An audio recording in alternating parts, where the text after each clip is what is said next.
There is a song that is linked at the bottom of this story that is called Now We Are Free by Two Cellos, which is an amazing, uh, music made by these two people who play their two cellos. An emotional and heartfelt song that is played. Um, and it shows in the music video uh, the gladiator giving his life and finally being able to die happy because he's finally free. So, yeah. This was the kind of music that would play when Adensvo and Sufti decided to sacrifice their lives aboard the AAIHF Unity before its massive upgrade by Titan. They were not sure if they were going to make it out alive, but what they did is that they jettisoned all the crew capsules and escape capsules full of people from the Unity in order to try to give them a chance to survive. They were undergoing a massive assault on a very big enemy fleet, and they were the only ones that were standing in the way of the Imperial High Fleet from getting massacred.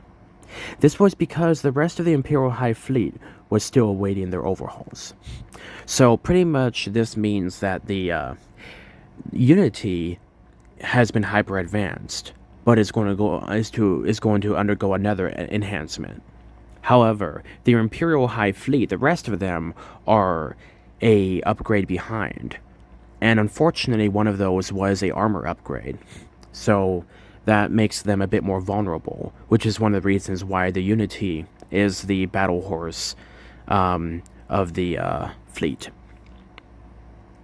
This was still before the rest of the Imperial High Fleet got its next improvement, which should happen within the next 5 years. This will be known as the Astral Titan Hypergrade. This will increase these ships to the highest possible level of ascendance currently by all the Astral Empire and Titan combined. Then, hopefully after this upgrade, Titan will be able to use one more level of technology to upgrade them, and then they should finally be at max level. So, as the rest of the Imperial High Fleet was making a tactical retreat to try to give themselves time to recharge their shields and reload their weapons, Adensvo and Sufti and a small handful of others aboard the AIHF Unity turned the engines to full and threw themselves directly into the face of the enemy, with all weapons firing, including the ship's own mining lasers for short-range combat. Anything that could do damage, they fired. As the rest of the Imperial High Fleet retreated, they continued to fire long-range weaponry and bombs to try to avoid Adensvo from getting swarmed. And this worked too. This actually gave the AAIHF Unity enough time to recharge their shields and reload the weapons before coming under fire again. As the AAIHF Unity threw itself into the enemy, it came under intense and heavy fire by hundreds of enemy ships, as the powerful armor of the ship began to strain under the punishment of the enemy gunfire. You could hear the ship groan and creak as all of its systems were pushed to their maximum. The shields were becoming slowly overloaded, and even the infamous and secret Reactor X was also dealing with power draw issues due to all the weapons having their safeties removed and Astral Nova bombas being launched in every direction possible. As it was explained before, every weapon of the Unity had its own reactor, allowing it to be able to provide its own power so that way the weapon would be able to function independently from the main ship, in case the worst were to happen. But even still, these can be overwhelmed if put under fire for too long. The AAIHF Unity had entered Death Blossom mode, and this was the ship's last attempt at survival, where it would overload every single system that it had and remove the safeties on the reactors and the generators to give the ship the best possible chance of surviving as long as possible. The powerful shields of the Unity held on for quite a while before they started to falter, and the secondary shields kicked in, allowing the primary shields a chance to charge up a bit. Under normal circumstances, this would never even begin to become a possibility, but because the enemy had advanced weaponry and such a large fleet, there was no time for the shields and the ship to be able to recharge. So, Adensvo and Sufti kept their hands on the triggers and fired nonstop in every direction that they could possibly could, as the powerful ship carved its way through swaths of enemies, launching weapons of mass destruction in every direction, taking down ships left and right. The biological signature death counter on the dashboard of the ship grew to the thousands, and then the tens of thousands, and then the hundreds of thousands very quickly. Remember, these massive ships that the Unity was fighting against had like 10,000 people aboard them at a time. And some of them, had 5,000, some of them had 3,000. The Unity, despite being a smaller ship, is definitely the most powerful ship for size and capacity. So it has like a crew of maybe 350, 400 people, and it is able to fight entire fleets by itself. So, yeah. However, the AAIHF Unity was starting to falter as systems were starting to fail, and the weapons and the quantum stabilizers, the engines, were starting to malfunction, causing the ship to become harder to control. The armor of the ship was starting to become pitted as pieces of it were starting to chip off in an ablative manner. However, because of the multi-layered design of the armor, this would allow the ship to remain battle-worthy for quite a long time before suffering severe damage. Weapons were starting to overheat, and weapon generators were starting to deal with power draw issues as well, lowering the attack speed of the weapons. This was also because ammunition was starting to become an issue, as energy weapons were having difficulty keeping themselves cold, and physical ammunition was starting to run low. The powerful armor rams at the front of the ship were starting to deform, as the Unity had already slammed into multiples of numerous enemies at incredibly high velocities, carving through thick-plated armor and shielding like a hot knife through butter. The Unity started to have alarms and alerts saying that various systems were starting to malfunction, and life support was starting to be overwhelmed by radiation leaks and Reactor X byproducts. In order to keep the ship safe and protected from explosions, they had to completely turtle up the ship, meaning that the ship had no way to be able to release the Reactor X energon waste, resulting in dangerously high levels of radiation and deadly energy. Every single chance that they could get, they would try to vent some of the byproduct of Reactor X, but because of the intense fire from the enemy, this was not something that was given often. And because Reactor X had its safeties removed, it was performing at over 300%, and this was extremely dangerous. A catastrophic meltdown was starting to develop. The powerful engines of the Unity started to fail as the ship started to become nearly impossible to control via conventional means. Multiple engine blowouts were reported as engine reactor cores exploded, causing massive damage to the rear of the ship. Luckily, the ship still was able to run on thrusters and proceeded to still do so despite losing its main engines. Secondary engines and tertiary engines, and primary and secondary thrusters were pushed to their limits as the ship continued to twirl around in space like a ballerina, cutting down enemies left and right.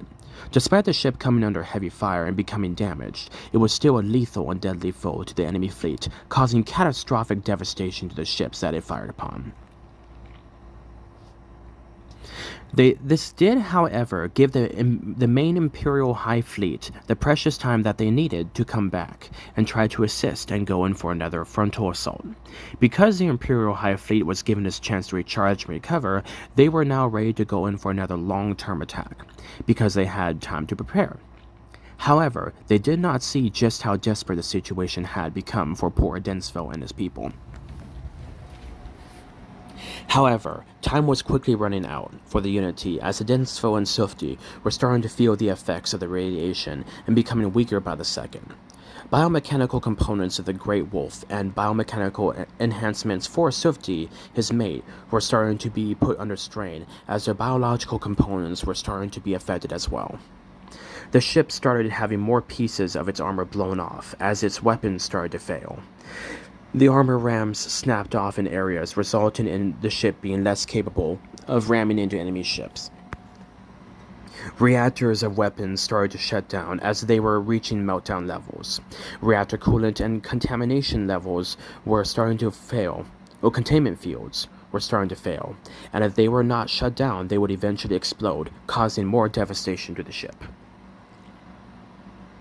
Before the reactors would explode, the onboard systems would jettison these reactors toward enemy ships and detonate them, and this would cause the enemy ships to be obliterated by the intense explosion of the star core reactors.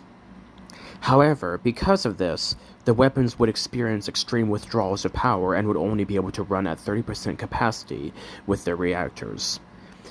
Without the reactors. They were still functional, but they would only be able to fire about 1/4 of the time that they normally could. This was one of the very few rare times that the Unity was actually on the defense and was starting to falter. The entire Empire held their breath as they saw their leader in a desperate situation, and they were horrified seeing what they saw. The Astral Empire immediately scrambled every ship that they could possibly muster, including civilian defense ships, to see if they could hope to help Adensville before it was too late. Luckily, Titan had already put in jump gates and quasar jump hubs that could aim in any direction, being able to launch ships many parsecs in seconds. That is supposed to be a pulsar. There we go. These powerful hubs were run by depleted star cores because they required so much power to launch a ship at incredible velocity, faster than light. The AAIHF Unity had already taken out countless enemy ships and caused catastrophic damage to many others, resulting in a logistical and resource-wise loss for the enemy. However, they were bound and determined to destroy the Grey Wolf and his timeless ship to help deal a crippling blow to the Empire. So they were willing to sacrifice anything and everything that they could to make sure Adensville was dead. If Adensville couldn't get to safety, even his specialized astralic rebirth pouches would not be able to save him. However, just as more systems of the Unity were starting to shut down, and the weapons were starting to become inoperable, suddenly, a very deep and powerful voice speaking Sorovar Astralic said, "I am here." Suddenly, a massive ship bigger than any city could ever possibly be jumped into view as its powerful engines caused reverberations even through the fabrics of space. You could see what looks like an aura around this massive ship. It was the super ship of Titan, the ASIMC Shepherd. This massive behemoth of a ship had its engines on full and was coming toward the enemy fleet at immense speed as its reactors quickly removed their safeties as well. And the Star Core central reactor was brought to near critical mass as massive tribodium reflection plates were brought nearer to the Star Core in the middle of the ship to make it release more energy. This was, however, a very dangerous thing to do, because this meant that the Star Core was becoming very angry, because its massive energy output was being reciprocated back into it to induce criticality. Titan immediately roared in defiance as his massive ship slammed into rows of enemy ships, as the energon emitters blasted lethal amounts of radiation in every direction that they could reach. These energon emitters kind of look similar to what radio dishes would look like, except these things would be releasing pure insane amounts of radiation, like radiation so strong that it can actually break apart matter.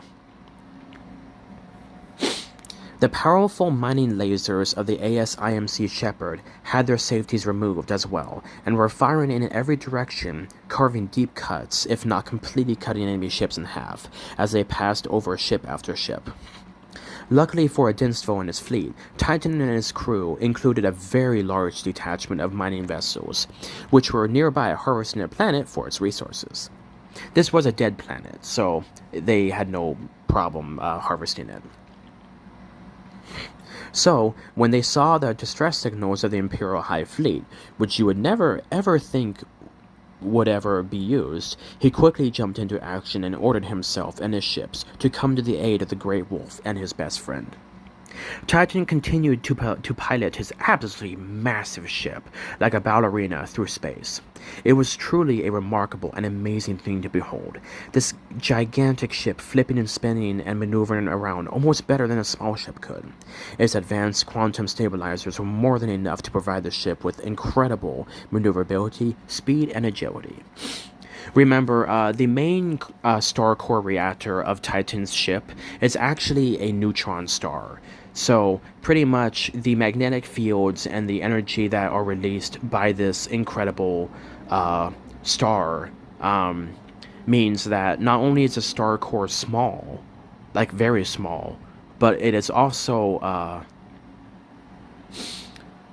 the star core also provides magnetic energy, which allows the ship to be able to generate unimaginable amounts of power because of this star core. And it's a small neutron star, not one of those big ones. So, yeah, like the ship is able to completely contain that inside of itself. The ship is not the size of a planet or anything of the sort. It's about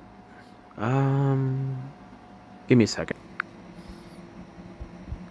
All right, so yeah, the neutron star is about miles in width, but because of the advanced quantum stabilizers of Titan's ship, he is able to hold that star without really any trouble.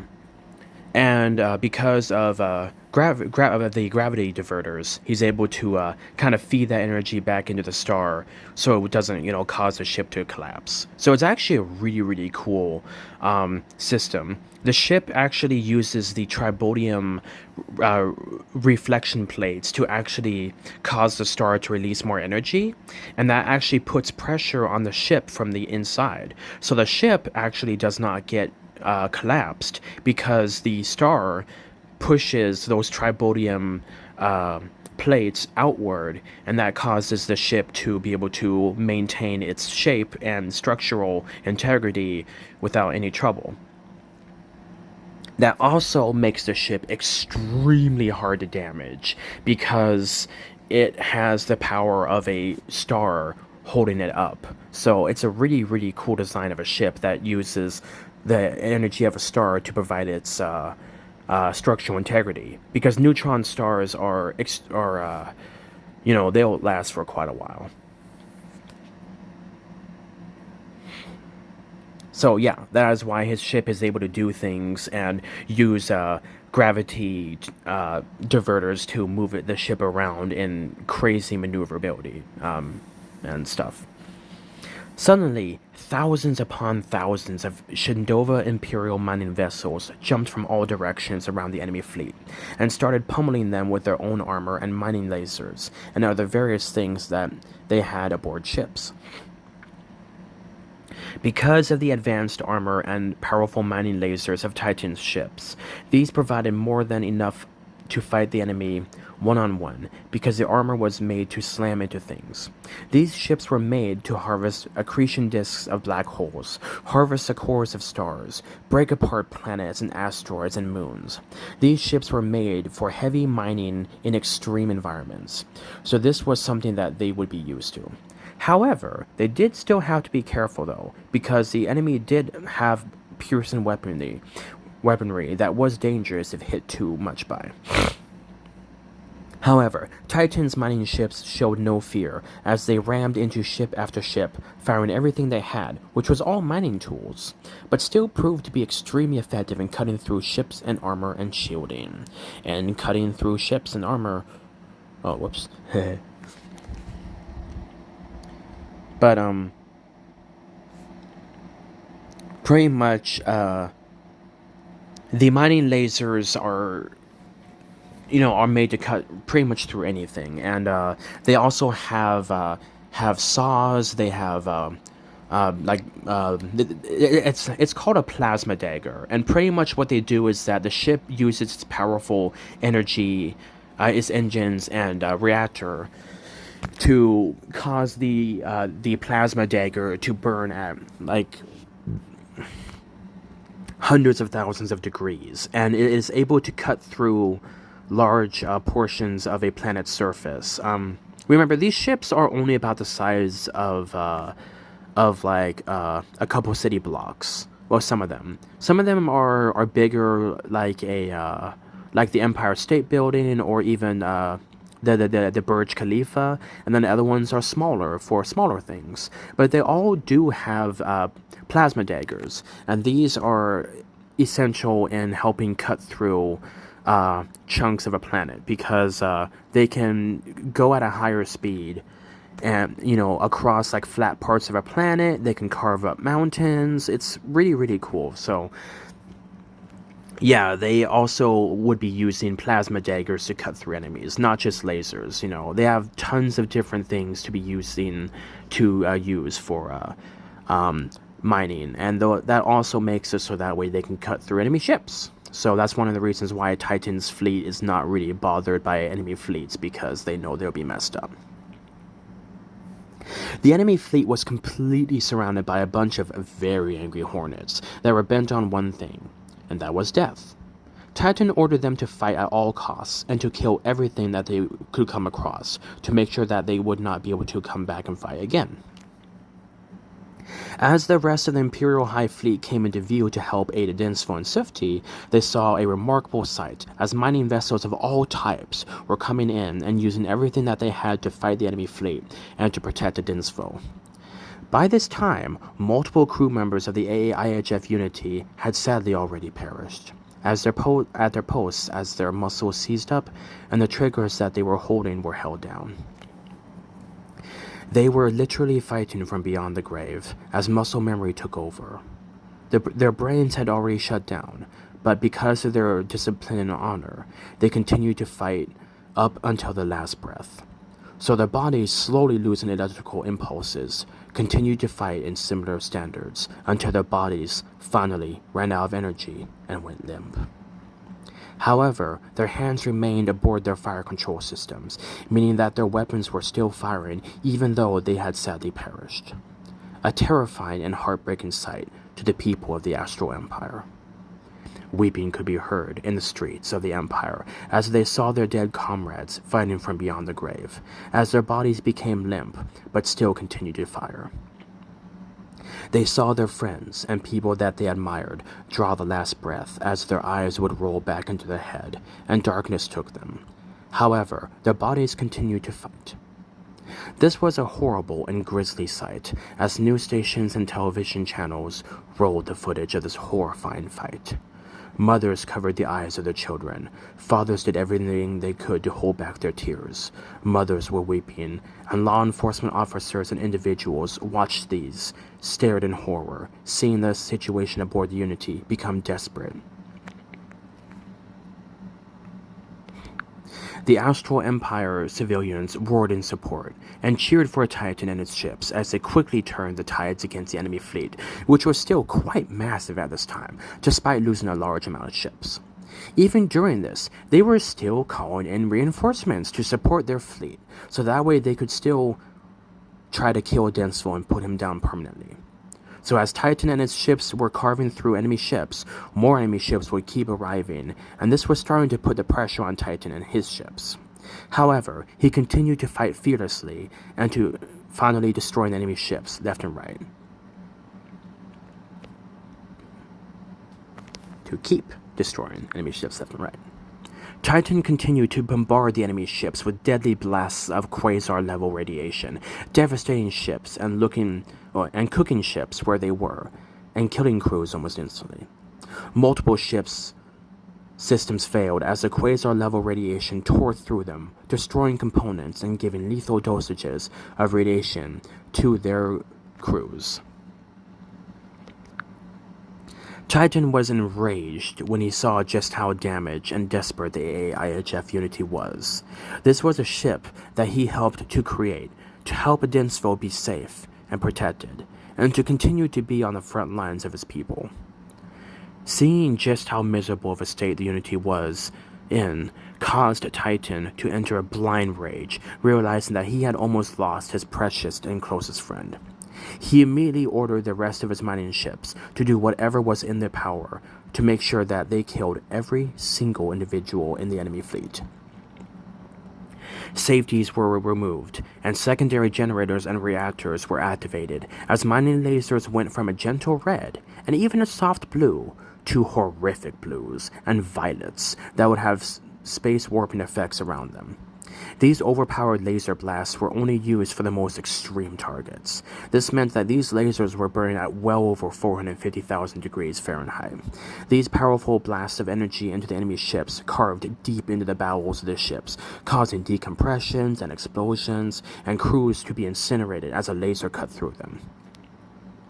On top of that, Titan had a specialized photonic hard laser, which used nanoscopic particles inside of the beam itself to be able to allow the beam to stay stable and straight, even through extreme environments, due to magnetic and plasmic distortions. So, these were also used when dealing with enemies with magnetic or plasmic shielding. These proved to be extremely effective and were used to destroy shield generators or to go straight for the bridge.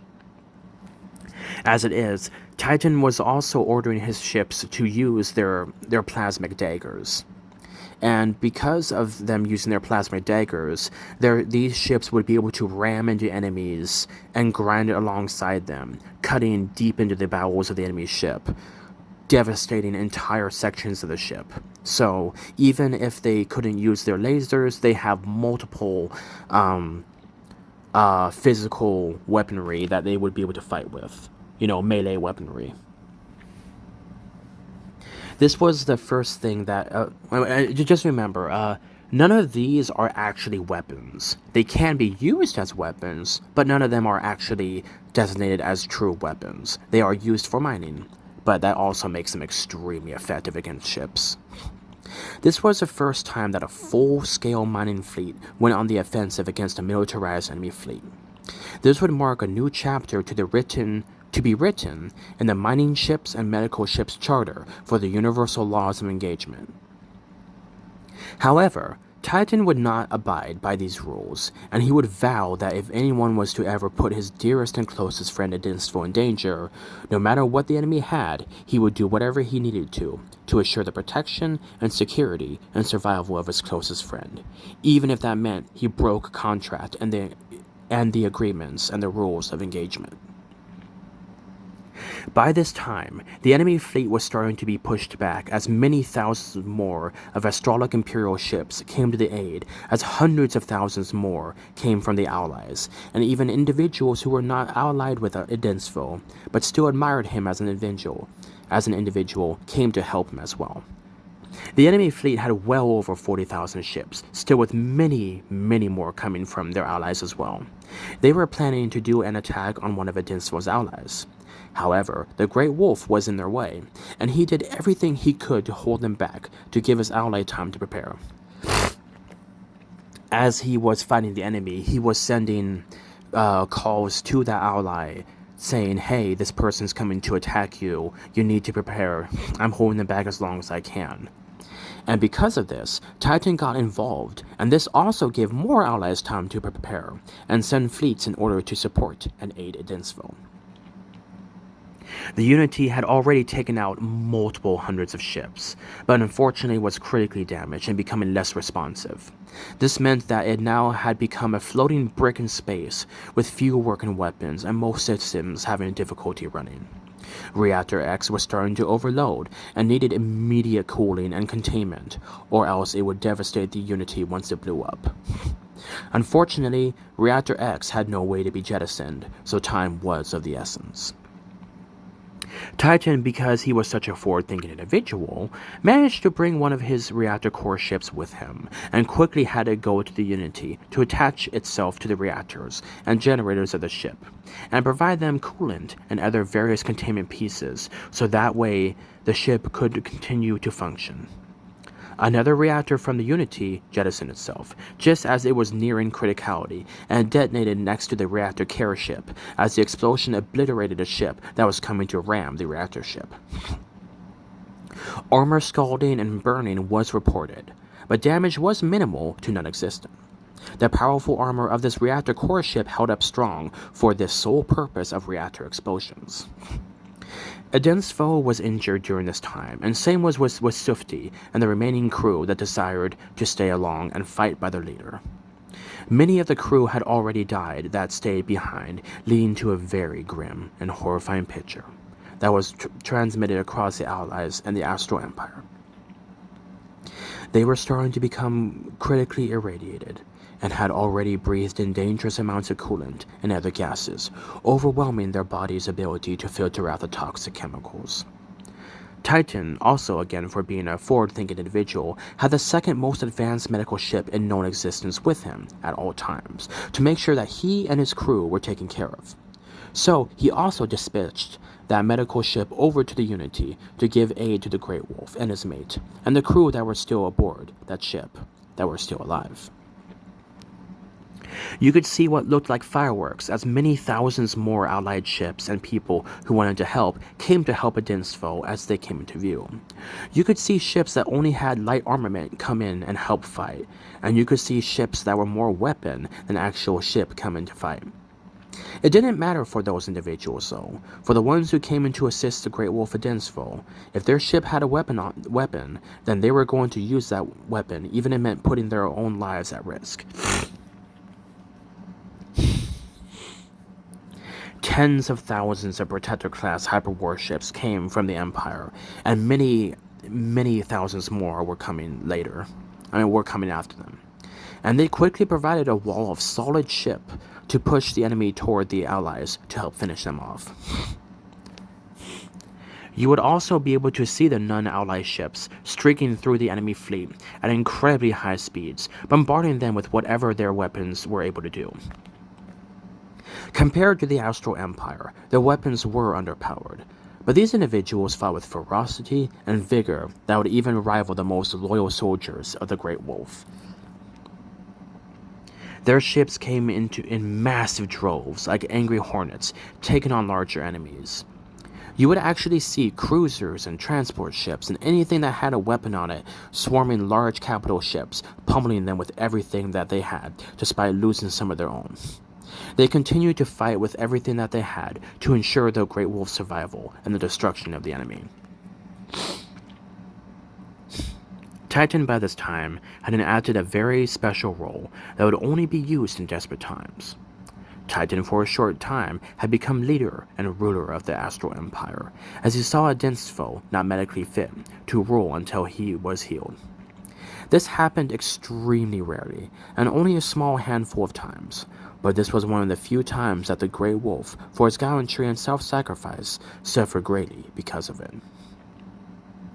He was fighting almost off of muscle memory, as his brain was starting to shut down, and his neurological and mental state were deteriorating quickly. The only things that were keeping him going at this point were the biomechanical components inside of his body that would be able to function if his biological components failed. He was running completely now off of his biomechanical components as he continued to fight, but continued to get weaker. His vision would start to fade, and his direct connection to the ship would become weaker, and that would make the ship less responsive. This meant that what Titan said goes, and he was a lot more militant on his decisions and harsher with his punishments. When he enacted that role, the entire Empire held its breath because they knew that they had to behave twice as much as they did with the dense foe. Nobody was to ask questions, and everyone was to follow the rules and orders without second thought. After another 20 minutes, Titan was able to corral and subdue the Great Wolf, a dense foe, before the poor wolf collapsed to the ground, unconscious, as his internal body reactor started to shut down.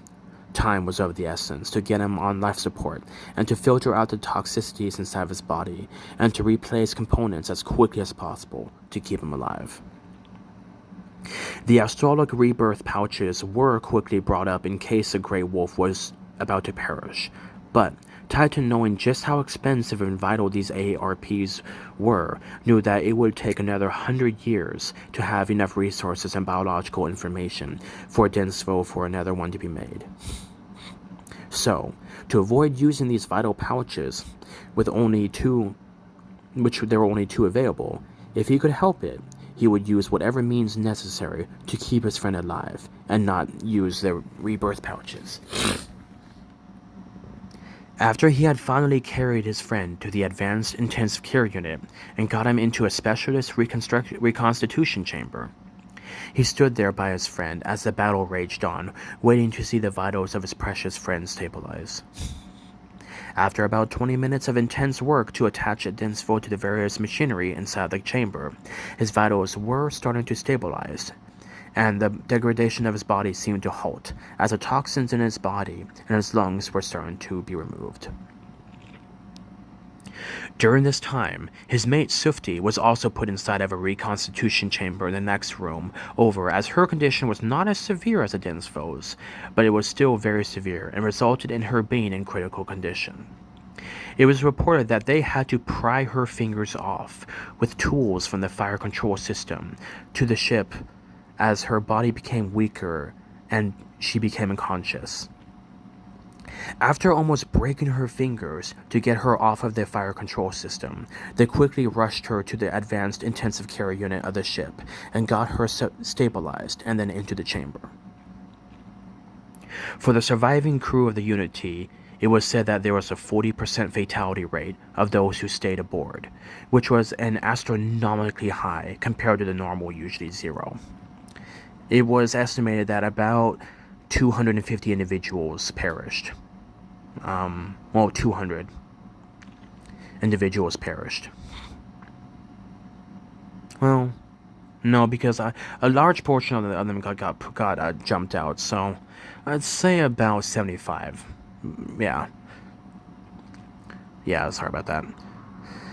So, so like, a good chunk of the crew did, follow Adin's order and abandon ship, but the rest wanted to stay with him, and there was no time for Adin's to tell them again, so they stayed aboard.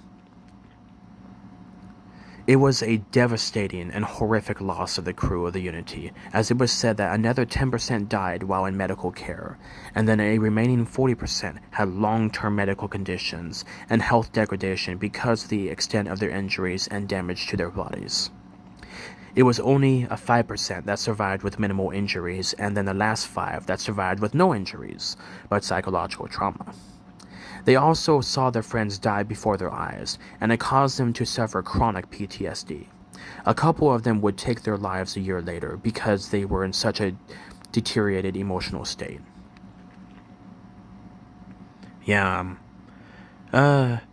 Suicide's still a thing in the Astral Empire. It's rare, but this was one of the few times that, these poor soldiers took their own lives because of the, severity of their emotional trauma. The specialized nature of the reconstitution chamber uses microbots, which are biomechanical nanoscopic bots, which were pumped into the body at high volumes to quickly regenerate parts of the body that are needed to function.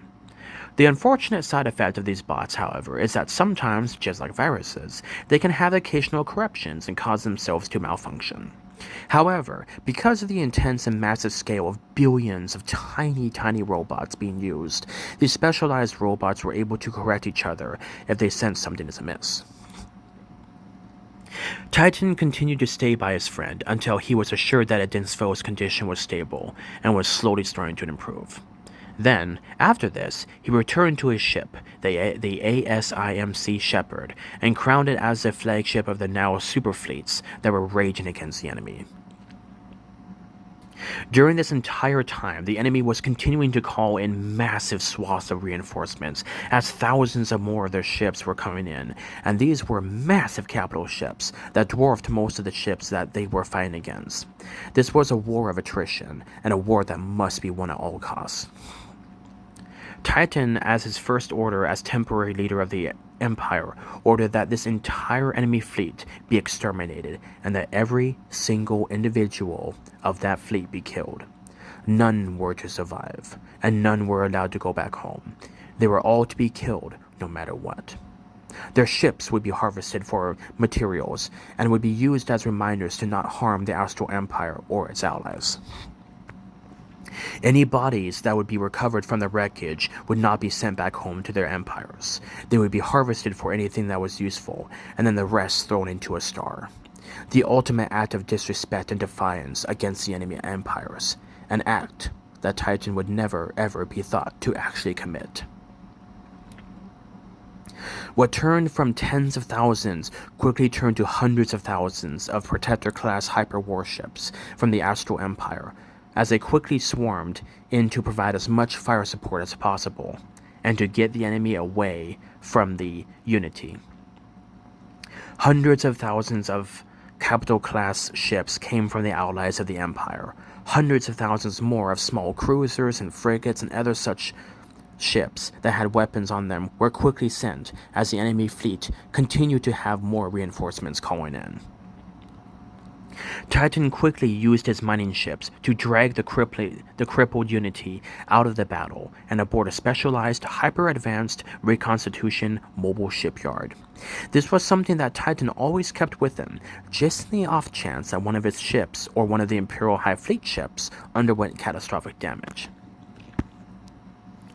So, after almost 4 days worth of fighting, the enemy fleet was completely devastated, and after numerous biological scans, it was concluded that every single individual of the enemy fleet had been killed or was being killed. Titan enacted a role of no mercy and made sure that was followed, and anyone who protested against that was punished severely. It was reported to be only 4 days, but some people say it took a week. And this was 24/7 fighting. The enemy kept sending in ships and kept sending in ships. And it was literally who could get more ships in there faster and who could kill the most faster. The enemy was going to stop at nothing to kill a dense foe. So they sent everything that they and their allies had to try to get him. But Titan and his ships held them back. And the allies of the Astral Empire managed to hold them back as the Unity was quickly rushed away. After the last individual of the enemy fleet was killed, Titan came out of his state of rage and wrath, and seemed to calm down a bit. He had been awake for over a week now, without any sleep, and on a high alert. He had continued to inject copious amounts of adrenaline and caffeine into his body to keep himself going. He was starting to reach the critical time frame that this would put him in a dangerous situation if he did not stop. However, because he stopped after seeing the last individual of the enemy fleet killed, he was able to finally get some rest and slept for about 3 days straight. After he had awoken, Titan quickly flew a shuttle over to the medical ship that was taking care of his precious friend, and he stood by his friend holding his paw, watching him carefully. You could see anger and sadness in his eyes as this massive creature held the paw of a dense foe, his closest and dearest and most precious friend. The reconstitution chamber had a special fluidic gel porthole which would allow tools to be inserted or even a hand. So, the massive hand of Titan gently held his friend's paw for a couple hours as he stared longingly at a dense foe, wishing for his precious friend to wake up. Dense foe, however, was stable and was starting to make very slow improvements, as multiple reconstructive surgeries would be needed to get him back to functioning to full capacity. But due to the delicate nature of recovery, this would take about 2 years for him to be able to get back to physical functionality. However, because the enemy empires have lost such a massive fleet of over 120,000 capital ships, and an additional 450,000 support ships of various designations, millions of crews, and even more millions of soldiers, this would mean that their empires would be unable to do military activity for at least an additional 40 years. However, Titan had his eyes on their empire. Would a dense foe allow Titan to go on the warpath, or would he hold him back? Only time would tell.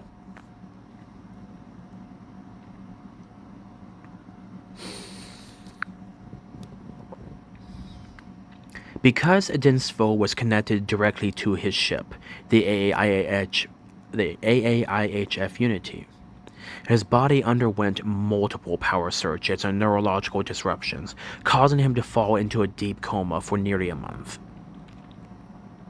The reconstructive surgeries and time to heal would be that of about 1.5 to 2 years. Severe PTSD and other chronic conditions would take much longer to handle, and it would be carefully watched over by Titan himself. Adinstvo could directly feel his crew dying, and it caused him to deal with a severe case of heartbreak and sorrow, which brought him into an advanced state of depression for an additional 5 years. However, luckily for Adinstvo, Titan was a master of psychology and cognitive medicine. He would be able to help the PTSD and severe depression and other neurological and emotional damages much better than other doctors could. He knew how people thought, and he knew exactly how to get them to do what he needed them to do, without having to use force. Titan was going to stay by Adinstvo's side for the entirety of the recovery process, making sure to stay very close to his friend at all times. This would even including having Adinstvo and Sufti live in a mobile house ship for extended periods of time, staying in the fleet of Titan to make sure that they were protected and safe. This would be if Adinstvo would want to go to space.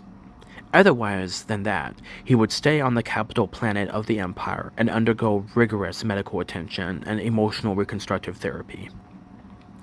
There would be time periods where he would wake up screaming and clawing at his face and body, having flashbacks of watching his crew die before him. There would be times where he would panic and trash the room that he was in until he was subdued by Titan and held down until proper sedatives were administered. Remember, usually they can't hold him down, but because he was still very weak, it was easier for them to hold him down until they could calm him down. Titan knew that he could not take another chance of him losing his friend again.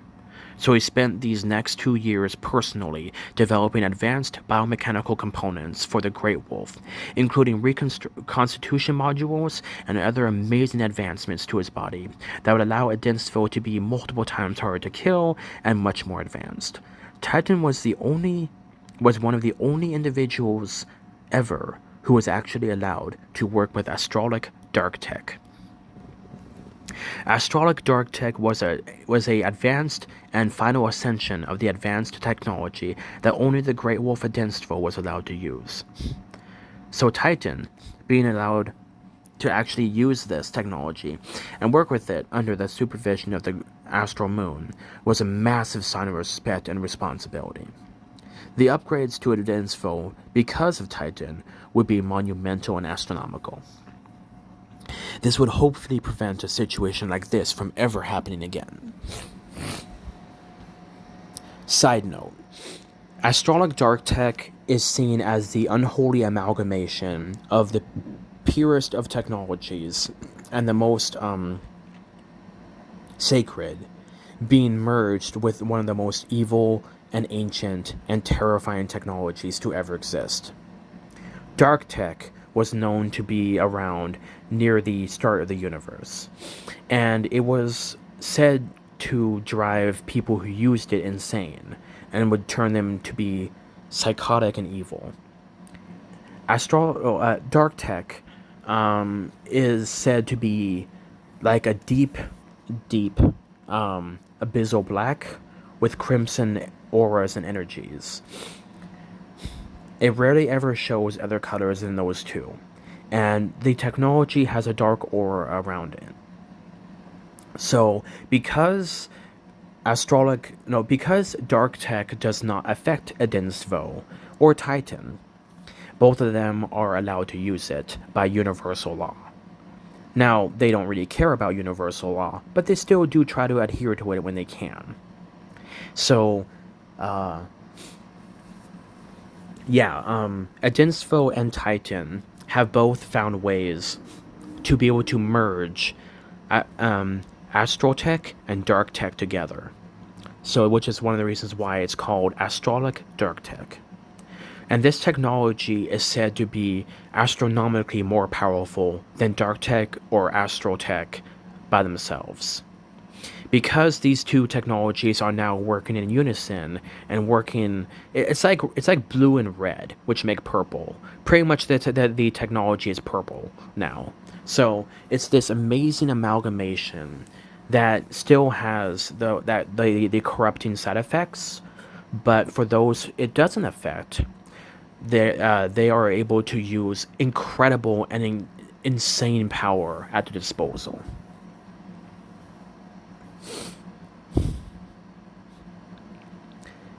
Let's see.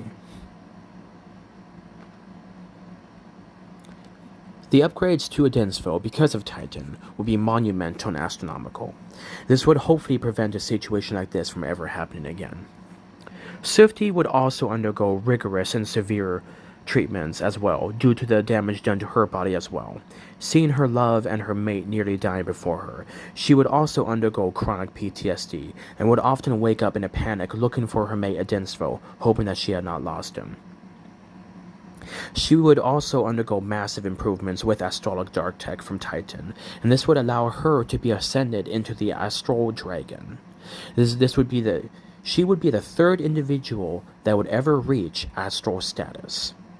There was Adensville, the Astral Wolf, Titan, the Astral Mastiff, and Sufti, the Astral Dragon, and maybe even a special friend called Deceptileader, who was nearly as close to Adensville as Adensville was to Titan. And remember, Adensville and Titan are the closest of friends. They both have equal care and, equal care and brotherly love for each other. So, right underneath Titan, Adensville's heart would be Deceptileader. For about the course of 5 years, Titan was the leader of the Empire, and he ruled with a strict paw, making sure that the Empire would be in good working order for Adensville when he returned to duty. This was after hundreds of surgeries and mental reconstitution therapy sessions and more. The lingering effects, even after being wartime fit and fit to be leader of the Empire again, would still last for an additional 20 years at the very least. The effects would be similar for Sufti, as she would have to undergo these surgeries as well to reconstitute and strengthen her after this devastating battle. Even Big Lungs McGee and Frank Sartorius Johnson dared not to protest this, even though they were the Great Wolf's right-hand men. They did, however, place themselves in the positions of being the advisors and second hands of Titan to help keep him gentle with the people and understanding. There were times where Titan was angry with them and called them weak, and would even sometimes strike them with his paw. But he also understood why they were trying to do what they did, and would later apologize for his outbursts of rage and compensate them for their trouble. Titan has a very good heart and a strong spirit. However, he does not always know how to utilize those in the kindest manner, sometimes resulting in him becoming angry. Titan is usually seen as a calm and quiet individual, doing what he does and keeping to himself. Kind of like one of those hidden monsters that you know can be dangerous, but as long as you don't bother them, then you don't have to worry about them. Titan was one of those individuals that was very introverted and would often be secluded doing his stuff while leading his mining crew and ships. However, if you ever put his people or Adensville in danger, you will unleash a hidden beast of wrath and retribution and death that will rule over giant swaths of the known universe with an iron paw. He will cause galactic scales of devastation and apocalyptic scenarios to unfold to make sure that his point is set. He usually never goes on the offensive, and he always tries to work to come out with a compromise for both sides. However, this was one of the very, very few times that he said enough was enough, and he made sure that the enemy would not be able to recover from this. Titan did his best to make sure he was patient with Adensville's people, and he worked to try to keep the Empire the best it could be, and under his rule, the Empire actually increased another 135% in productivity and functionality. He actually optimized the Empire greatly until the Great Wolf Adensville was able to return to his position of leadership. This was after about 6 years, after a small relapse after the second year. Adensville would still be undergoing emotional and mental reconstitution and therapy sessions, but to the doctors and Titan himself, he was medically fit and able to lead while still not being on the front lines for an additional 10 years. So Titan and the doctors really pushed for him not to be on the front lines for at least 10 years to see how he is doing. Because of the advanced reconstitution therapy sessions, he would be able to deal with the PTSD better. But until those 10 years were up, it'd be pretty rough. In fact, Adensfo, not exactly agreeing with everything that Titan did, kept a lot of the stuff that Titan did in motion because of how effective they were at keeping the Empire tightly knit and running like a well-organized and oiled machine. Titan was later awarded countless citations and medals, and compensated greatly for his role of heroism and vigor in the face of an enemy that was larger than him. His ship alone took out thousands of enemy ships because of its powerful energon emitters and armor and other various mining tools. So he was awarded multiple medals and other various allied awards for his courageous actions and making sure that at Dinsfo, the Astral Empire and its allies were protected. And once Adensfo was medically cleared, he was also awarded multitudes of awards, medals, citations, compensated heavily for his willingness to die for his friends, and for holding off an enemy 40,000 plus to 1. Both Titan and Adensfo were hailed as heroes as they were taken on numerous heroes' marches throughout each of the allies, as they praised them for their heroic actions and willingness to do whatever was needed to protect the sovereignty and sanctity and security of the allies of the Astral Empire, and the Astral Empire itself. All of these marches and ceremonies would take about 10 years to unfold, as each planet wished to have their time with the Great Wolf and Titan. So, this was a great time for Adensfo during this unobstructed time of peace to recover and to be appreciated for what he did. There were multiple funerals held for the crew of the Unity, as it was estimated that 50% of them perished because of the damage done to their bodies. So funerals were held, and posthumous awards were administered to those on their graves, and for those heroic actions and staying by Adensfo and fighting to the death at the last breath. Adensfo would be seen with tears running down his face, and trembling, as he had served with these individuals for over 30 years, and some over 90 years, and a couple were over 150 years. So, the Great Wolf was devastated and heartbroken during these funeral marches. Sufti would do her best to comfort him, and would hug him tight so he could lean on her as he wept for his people, as he wept for the loss of his people. He wept for the loss of his friends. He wept as he watched the footage of their bodies slowly becoming limp as they used every bit of their willpower to keep their hands on the fire controls even after death. He wept because he watched their dead bodies run off of muscle memory as they slowly ran out of energy. He wept because he saw their hands still cemented to the fire control computers of the Unity, as their fingers would have to be literally broken to be removed from the control sticks and keyboards. Adensfo cried for his people, and his people cried for the Great Wolf. During these ceremonial marches of her heroes lost in the line of battle, the entire empire wept, and this week was known as Memorial Week for those who died in battle, and those who fought to the very end, knowing that they would not make it out alive. So, to this day, every year, there is 1 week where the empire turns black, and everything that is worn is turned black.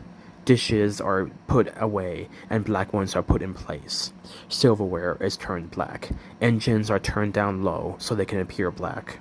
All the ships shimmer with a special transformative paint and turn black.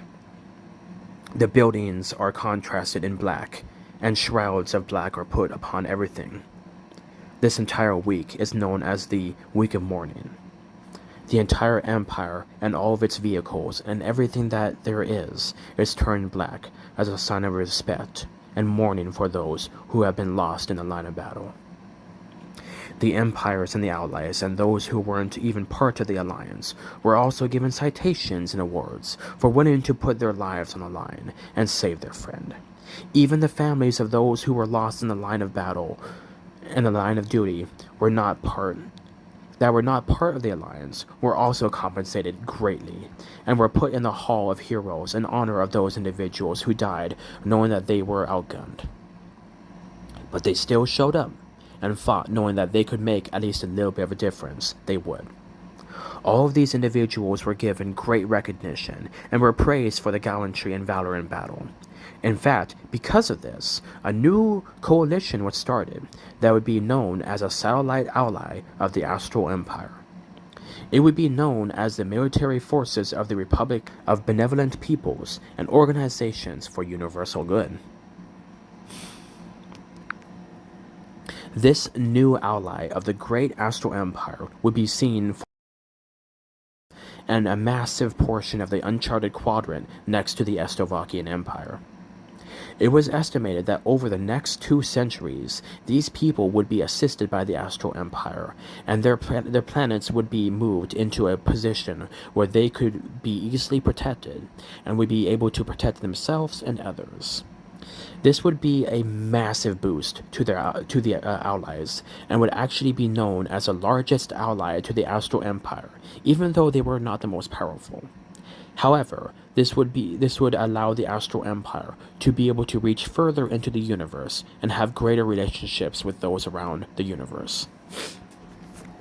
Remember, this kind of coalition that was already kind of in effect, these people were kind of allied with each other, and when they heard that the famed Astral Wolf was in danger, they were like, hey, maybe we can make a difference. We help people who are in need, before, maybe we can do it this time.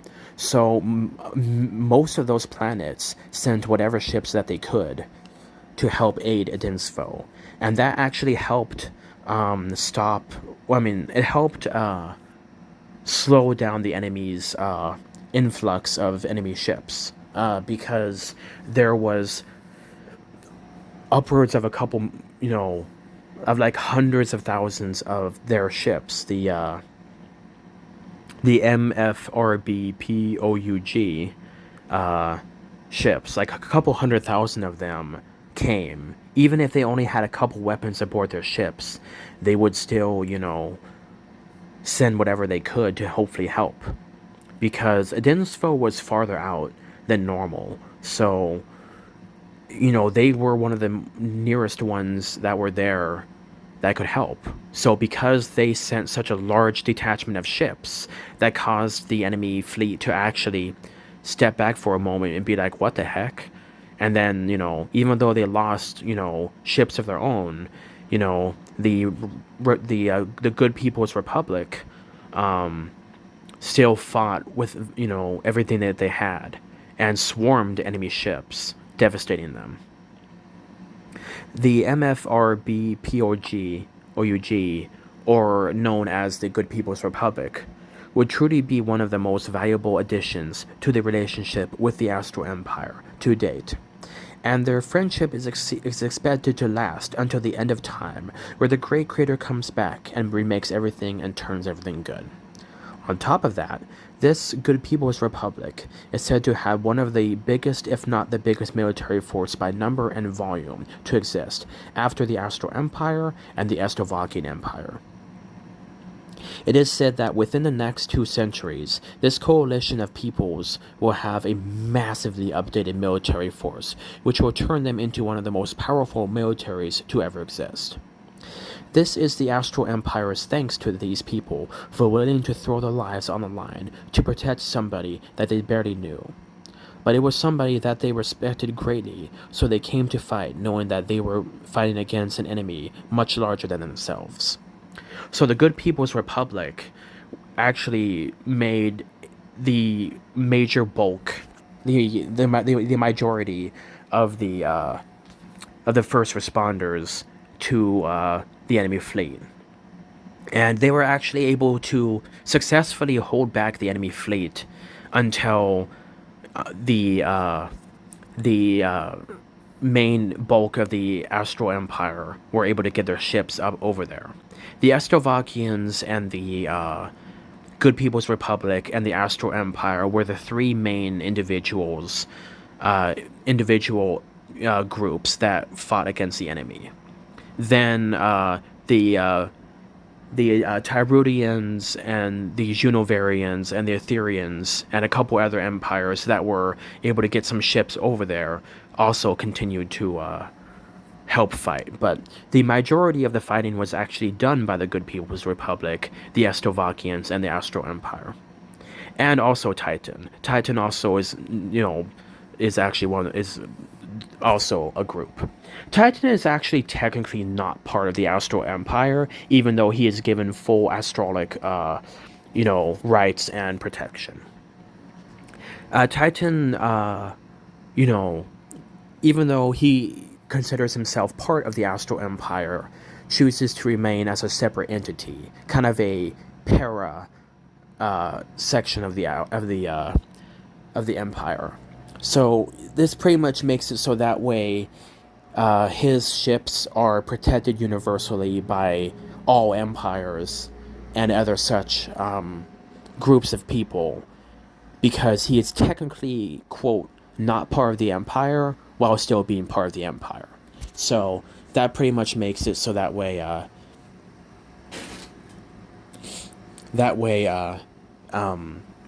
he doesn't have to deal with constant attacks. So, yeah, I mean,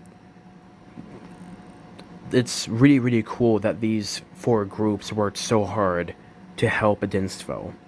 The other allies, understood that they came late to the party after things were a little bit more stabilized. So they rejected some of their medals and awards that they got and asked for them to be sent over to Titan and Adinstvo and the Good People's Republic and the Estrovakians, because those four groups kind of did the majority of the fighting, while the other ones came in late.